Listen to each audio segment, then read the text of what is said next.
Hey there guys, what is up? In this video, we are going to explain how you can get trophies in chess.com. So how can you win trophies in this game? It's actually quite easy. I'm going to show you. Click on new game. Once you've logged in, you need to click on new game, right?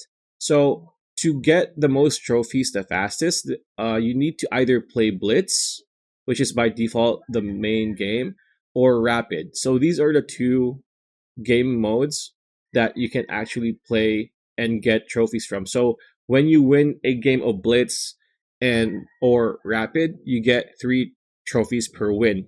Do note that it only counts if you play the same player 3 times. After that, you won't be able to get more trophies. So again, remember Blitz or Rapid, right?